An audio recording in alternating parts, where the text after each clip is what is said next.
Buenos días a todos, buenos días.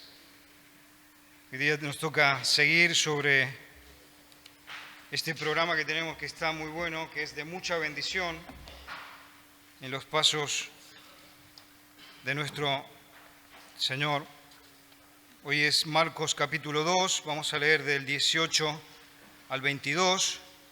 Invito que veas también el boletín, que bueno, gracias a Dios lo tenemos un domingo más. Aquí tenés un poco el bosquejo de lo que vamos a meditar.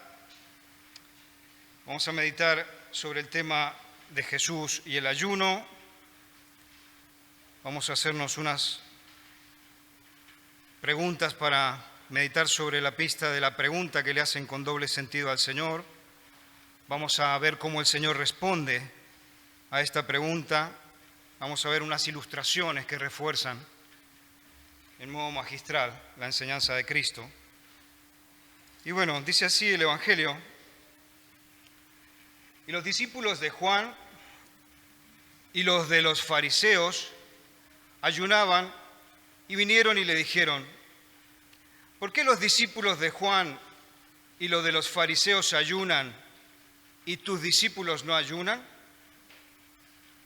Jesús les dijo: ¿acaso pueden los que están de bodas ayunar mientras está con ellos el esposo? Entre tanto que tienen consigo al esposo, no pueden ayunar. Pero vendrán días cuando el esposo les será quitado, y entonces en aquellos días ayunarán. Nadie pone remiendo de paño nuevo en vestido viejo.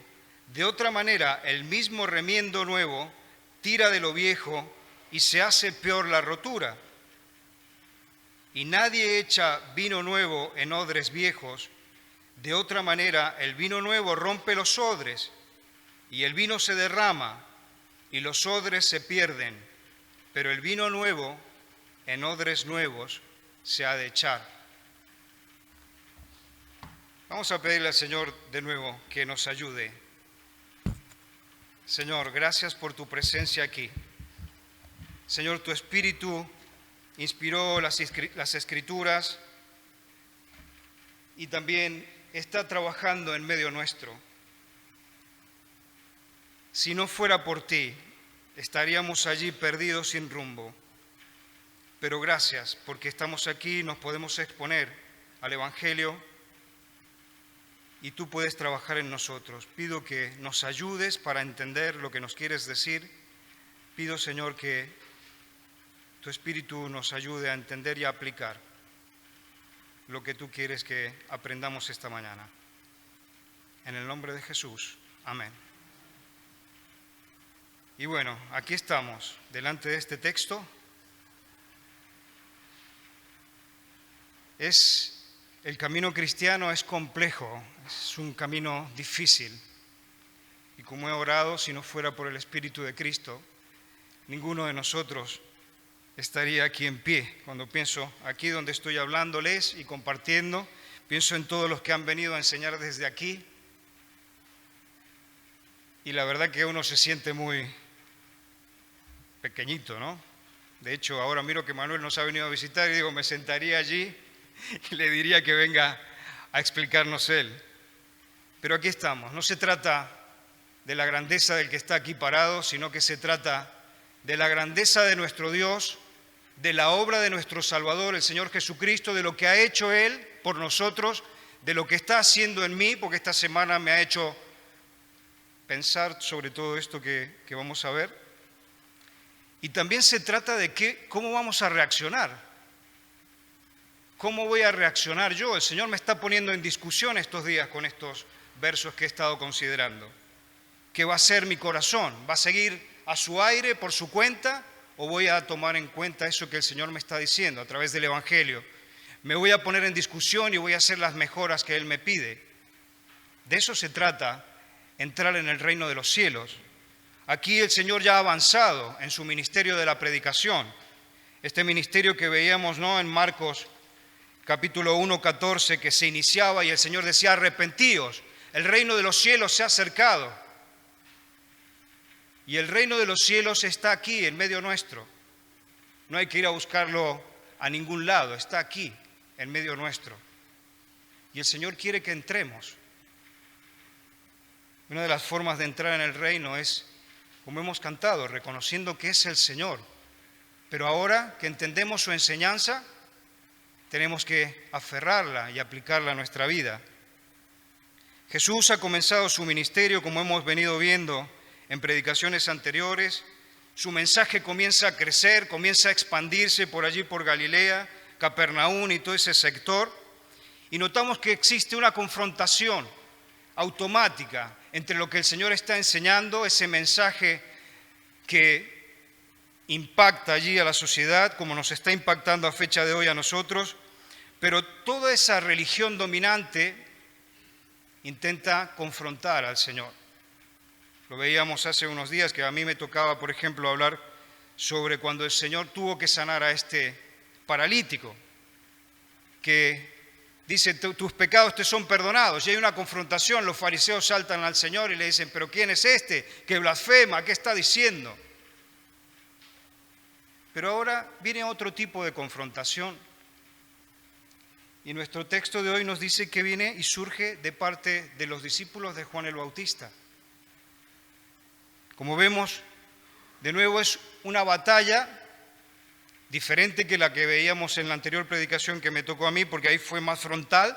Se habían filtrado los fariseos que no querían aprender del Señor, sino que solamente querían confrontar con Él. Pero aquí vienen los discípulos de Juan el Bautista y le hablan al Señor y le preguntan, ¿no? ¿Por qué los discípulos de los fariseos están ayunando? Nosotros ayunamos, tus discípulos no ayunan.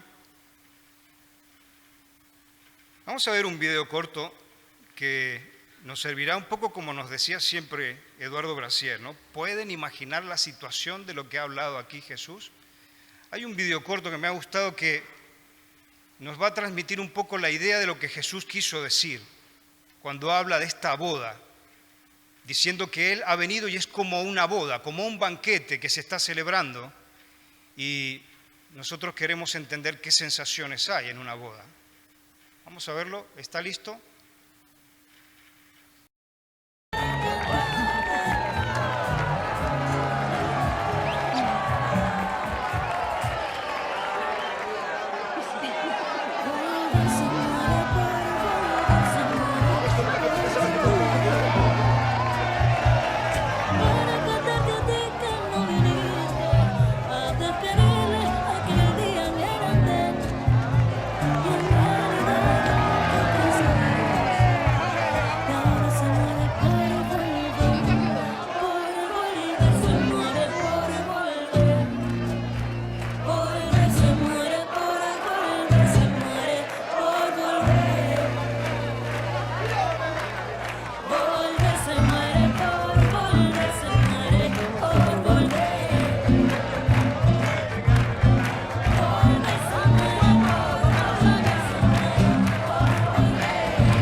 Es un tráiler de una película reciente. Leí el blog de una experta que habla sobre el tema este de cómo se organizan las bodas. Y en una entrada de esta bloguera, ella describe las sensaciones, ¿no?, que se sienten en una boda. Y entre ellas resalto, por ejemplo, ella dice que en una boda se puede sentir la sensación de felicidad absoluta. Porque claro, has trabajado todo un montón de tiempo para llegar a ese día, y ahí está la boda, ¿no? Están todos los amigos, la familia y los novios allí, disfrutando todos juntos, ¿no? Y otra de las características que dice esta bloguera, dice que el día de la boda te da hambre. Porque claro, Ha pasado tanto tiempo ahí, quizás te has estado cuidando la línea para ir a esa boda ese día, y entonces te da hambre. Y tiene razón. Y entonces aquí viene la pregunta que le hacen al Señor. No dice, ¿por qué están ayunando los discípulos de Juan? ¿Por qué los de los fariseos están ayunando y ustedes no ayunan? Los comentaristas dicen que los discípulos de Juan pueden haber estado ayunando en esos días porque, un poco coordinando las fechas, puede ser que había fallecido ya Juan el Bautista, porque puede haber sido ya ejecutado y a lo mejor estaban ayunando. Por otro lado, también los fariseos, como sabemos, ¿no? Hay una parábola muy famosa que dice que ellos se jactaban de ayunar 2 veces a la semana, Lucas 18:12. Otra cuestión también puede ser de que Juan el Bautista le hubiese enseñado a sus discípulos a que tenían que respetar, porque él era muy ascético, él quería vivir una vida perfeccionada en el espíritu, y entonces para eso el ayuno para él era importante. De hecho, cuando se describe cómo era su vida, puede ser que haya enseñado a los discípulos a ayunar y a ser como los fariseos que practicaban el ayuno. Pero la pregunta está allí y es de doble sentido, ¿no? Porque por un lado es franca y clara, por una parte, porque dice, ¿por qué ustedes no ayunan? Y todos los demás están ayunando. Pero por otro lado, creo que la pregunta quiere decir para el Señor, y si lo leemos entre líneas, ¿no? Es como que le están preguntando al Señor, pero todo lo que estás enseñando rompe con nuestra religión, con la religión que nosotros conocemos. ¿Y esto cómo lo explicas, Jesús? ¿Cómo explicas esto? Nosotros tenemos el Antiguo Testamento, lo vamos cumpliendo y tú vienes aquí y ni siquiera ayunas, vas con los publicanos, estás con ellos. Los discípulos de Juan lo mismo por su parte. El Señor comienza en el verso 19 a argumentar su respuesta, ¿no? Y Él usa esta ilustración de la boda, como hemos visto aquí en el tráiler este que veíamos, ¿no? Y claro, el Señor, como en muchas otras partes de la Escritura, utiliza de nuevo esta ilustración, mirando un poco así las conexiones que hay con la imagen de una boda y el Señor en relación con su pueblo. Hay muchas citas, tanto del Antiguo como del Nuevo Testamento, y el Señor vuelve a presentar esta ilustración. Pero el Señor lo que quiere hacer notar es que como están viviendo en esos días, el Hijo del Dios viviente, el Creador de todas las cosas, ha venido a estar en medio nuestro, y eso es una fiesta, es como una boda, como veíamos un poquito aquí, pero más porque ha venido el Señor y se ha desatado todo su poder. Está caminando por allí, por Galilea, se hacen milagros, señales. Es una fiesta. Y entonces, estando en plena fiesta, el Señor dice, ¿cómo es que vamos a pedirle que ayunen? Porque el ayuno, en la Escritura, vemos que en el Antiguo Testamento el Señor sí lo demandaba, como ellos estaban practicando, pero claro, era un ayuno que originalmente el Señor había planteado a su pueblo como una herramienta de humillación delante de Él. Pero habían sucedido tantas cosas con agregar un poco con las doctrinas que ellos habían ido agregando a través de la historia, que el ayuno había quedado sepultado y era una hipocresía. Pero en el verso 20 el Señor avanza y dice, ¿no? Llegarán días en que el esposo no estará, y en esos días tendrán la oportunidad de ayunar. Porque claro, el Señor allí se está refiriendo a su pasión, a su muerte violenta, y que allí sería la oportunidad de poder expresar en ayuno la tristeza de lo que estaba sucediendo.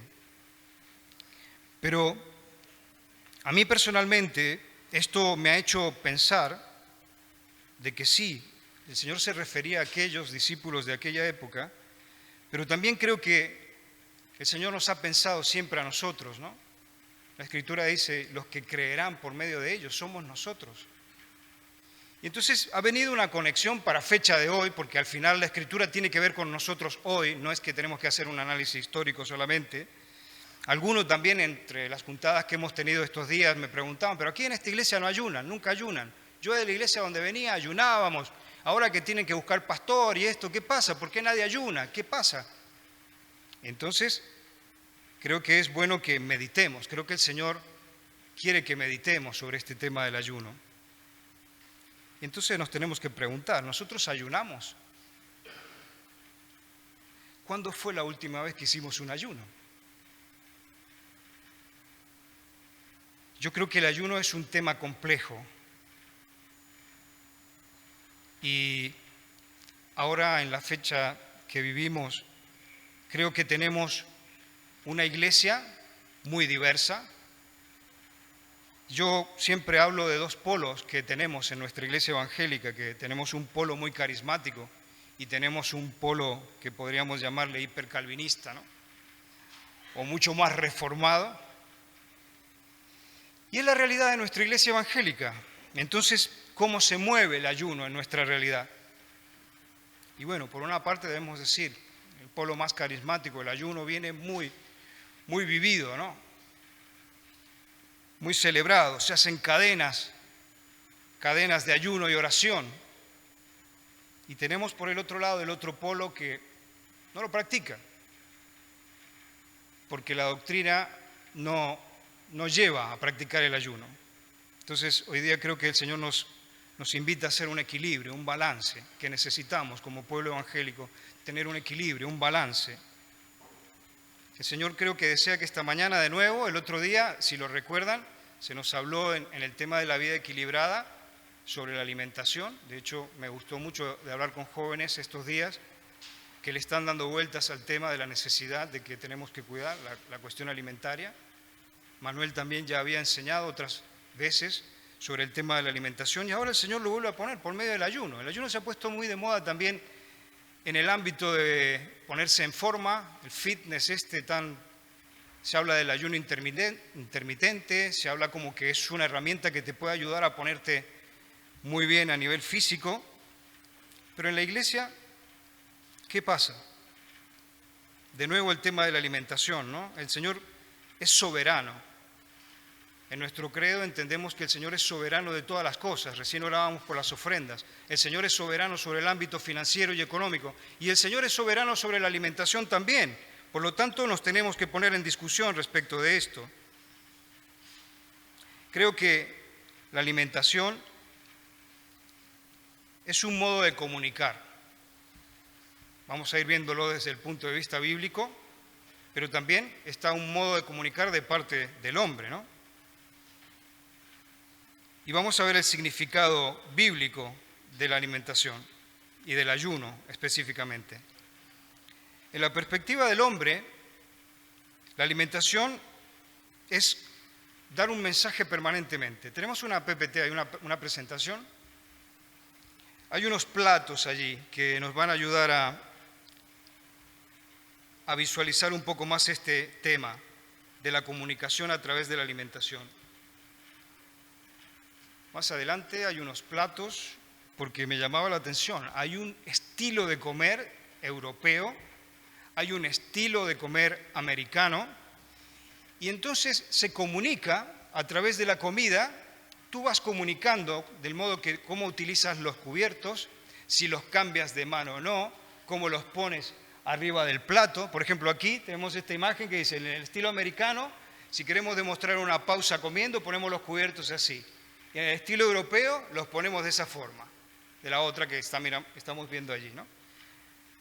Comunicamos con la comida. Y por otro lado, también, según especialistas de la alimentación, la comida hace que nosotros expresemos lo que somos. De alguna forma, expresamos nuestro perfil en el modo en que comemos.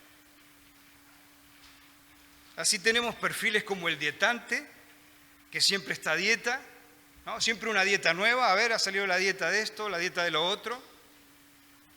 Tenemos a los cuidadosos, perfil cuidadoso, personas que van planificando todo lo que comen, sibaritas. Tenemos al caótico inconsciente, que come sin tener en cuenta en qué momento está, qué es lo que está comiendo. Tenemos a lo intuitivo también, varios perfiles más. Se entiende, por lo tanto, que los alimentos, como decimos, no es solamente algo para sobrevivir. El mismo Señor Jesucristo, cuando se está preparando para ir al desierto allí, ¿no? Y cuando ya está en plena batalla con el enemigo, ¿qué le dice? No solo de pan vivirá el hombre, sino de toda palabra que sale de la boca de Dios.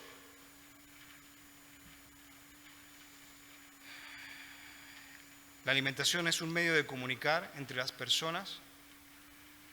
Hay un protocolo, hay etiqueta, está nuestra salud, los perfiles que decimos cómo se dan para los especialistas.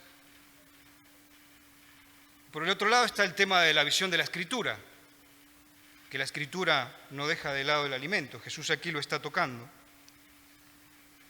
Y también tenemos que llegar a la conclusión que la soberanía de Dios, como dije antes, no deja de lado la alimentación. O sea, el Señor sí se interesa.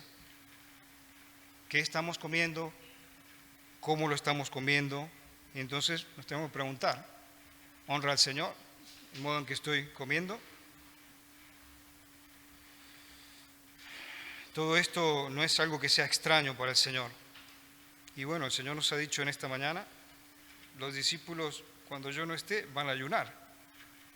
Creo que es importante que nos interroguemos, ¿no?, por el tema de que por qué, por ejemplo, si yo ahora tuviera un lector de todas las ideas que está viendo en este momento, creo que habría un rechazo a decir, ¿pero qué está diciendo este hermano? El ayuno, ¿no?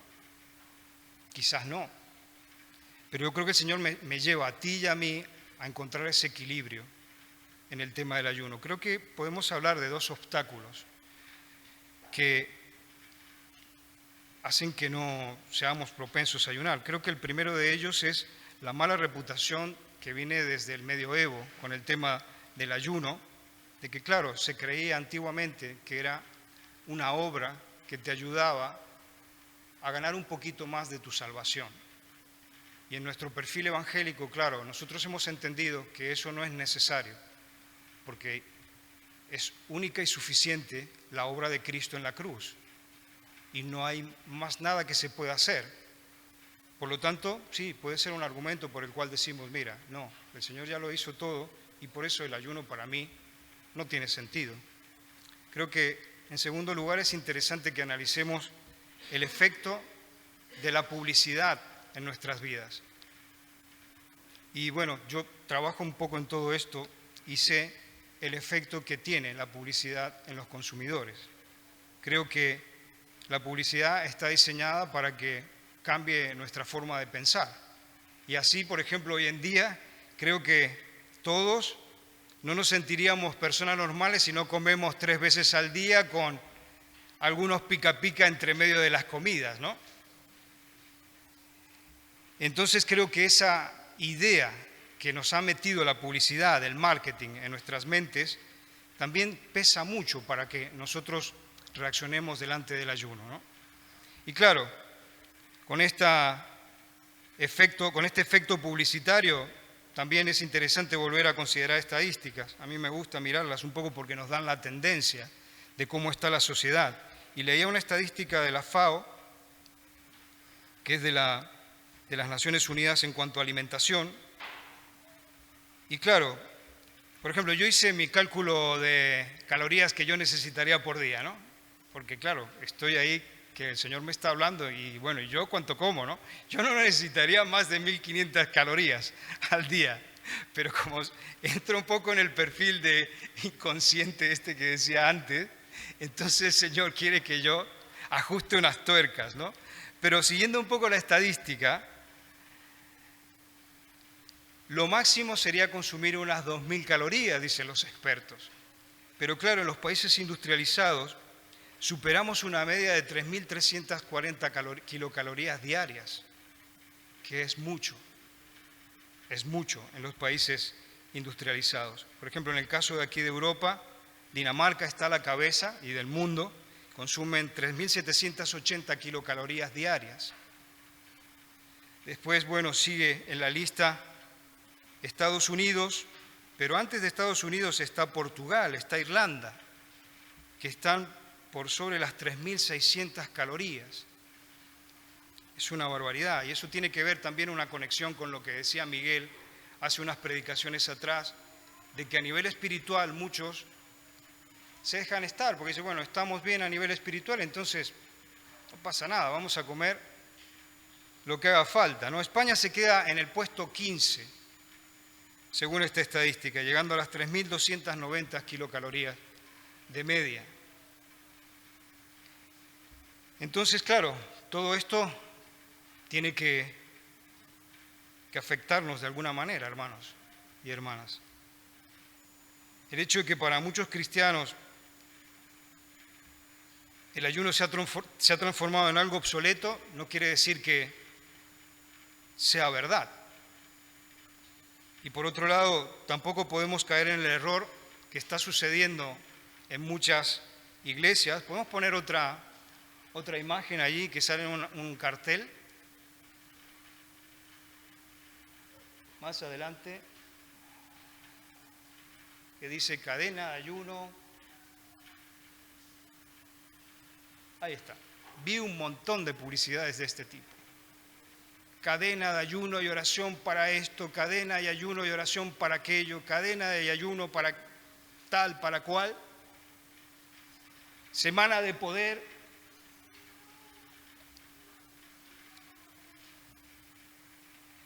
Hay otra foto allí. Hay una sala de control. ¿Podemos ponerla? Este es el centro de control en Houston, de donde dirigieron la misión Apolo. Está un poco pixelada. Pero ¿alguien me puede decir si entra allí? Si tiene idea de qué podría hacerse. Entonces, ¿cómo pensamos que nosotros podemos mover el brazo de Dios con una cadena de ayuno y oración? Esta es una misión espacial y yo entro allí, no tengo ni idea ni qué botón tengo que apretar, ni esto. ¿Cómo puedo pensar que yo puedo saber qué decirle al Señor que tiene que hacer en su voluntad? Yo puedo expresarle al Señor, sí, mis deseos, pero muchas veces en la voluntad del Señor yo he aprendido que no son mis deseos los más beneficiosos para mí y tengo que aprender en su voluntad a entenderlo y asimilarlo. Hay un pajarito allí que nos va a ayudar a entender el verdadero sentido del ayuno.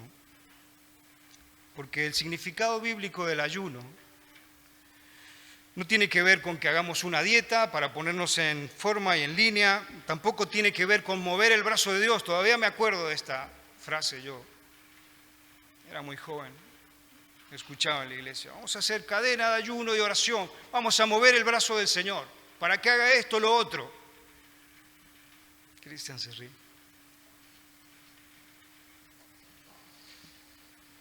El Señor planteó un ayuno en Levítico 16:29, y sí, es una orden que el Señor da al pueblo. Le dijo, van a tener un día de ayuno al año, el día de la expiación. Lo refuerza en Números 29:7. Pero cuando se analizan las expresiones originales de lo que quiere decir este ayuno al cual llama el Señor, es un ayuno para humillarse delante de Él, un ayuno que nos debe llevar a ser humildes delante del Señor. Por eso me gustaba que esta imagen es buena para que pensemos que somos como ese pajarito en la mano de nuestro Dios, que debe tratar de entender, primero estar seguro, estar sereno, de que el Señor sabe lo que está haciendo. Él está dirigiendo su plan maestro en toda la creación, que incluye todas nuestras vidas. Sabe perfectamente lo que está haciendo. Nosotros simplemente tenemos que entender cuál es su voluntad en nuestra vida. Y a esta consideración podemos agregar el hecho de que el ayuno es una oportunidad para confesar nuestra propia incapacidad delante del Señor. Es una forma de que si ayunamos le estamos diciendo al Señor, Señor, te necesito. No entiendo qué tengo que hacer, Señor. Señor, dependo de ti. Pero no voy a mover su brazo porque Él sabe lo que va a darme. Es estar con humildad delante del Señor y reconociendo esta necesidad profunda que tenemos de nuestro Padre Celestial. Creo que también es interesante que nos planteemos el ayuno porque es una forma de proclamar nuestra libertad. El Señor Jesucristo dijo, conoceréis la verdad y la verdad os hará libres. Pero no tenemos que entender que es solamente una liberación espiritual, sino que es una liberación completa de nuestra vida. Porque nuestra vida, como decíamos hace unos días, no es que es a compartimientos fragmentados, que nos ponemos un sombrero, después nos sacamos el sombrero para entrar a una u otra parte de nuestra vida.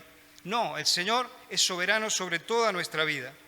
Y entonces, cuando nos planteamos ayunar, lo que estamos luchando es de ser libres respecto de ese alimento o respecto, leía por ejemplo, hay iglesias que se plantean ayuno de televisión, ayuno de no entrar tanto en internet, de no usar tanto el móvil. Hay hermanos que están practicando bien el ayuno. Yo creo que el Señor nos ha llamado, como decía, a esta libertad en Cristo y que esto nos da la oportunidad de poder avanzar, de poder dar pasos y reaccionar y honrarle. Y creo que también en nuestros días, a fecha de hoy, en la iglesia de Vilanova, es importante. Yo leía Hechos capítulo 13 y 14, por ejemplo, que es un momento cuando eligen a Pablo y a Bernabé para el ministerio. Estaban ayunando. En el verso 23 de Hechos 14 dice que están eligiendo líderes para la iglesia y están ayunando. ¿Por qué nosotros no podemos hacer lo mismo? Creo que es una cosa que, yo personalmente me lo estoy planteando, después lo hablaremos, cuando reaccionen lo comentamos, pero quiero terminar con la última parte de la meditación, con estas dos ilustraciones que el Señor Jesucristo nos deja para aclarar todo lo que está enseñando. Podemos volver a la primera, la número 1. El Señor habla de dos ejemplos, habla del remiendo nuevo en la ropa vieja, y está diciendo que si se usa un recorte nuevo y se pone en una tela vieja, dice el Señor, lo que va a pasar es que va a tirar, la tela nueva va a tirar a la vieja y lo va a romper. Agustina me dice que sí, es verdad, Agustina, ¿verdad? Y aparte que no hace juego, ¿no? Ahí miramos, por ejemplo, el color es diferente, no hace juego. Lo que nos está diciendo el Señor es que no se puede mezclar lo nuevo con lo viejo. Y esto nos tiene que llevar a pensar a nuestra vieja naturaleza y nuestra nueva naturaleza en Cristo. ¿Cómo estamos? ¿A qué punto estamos en esa transformación que el Señor Jesucristo quiere hacer en nosotros?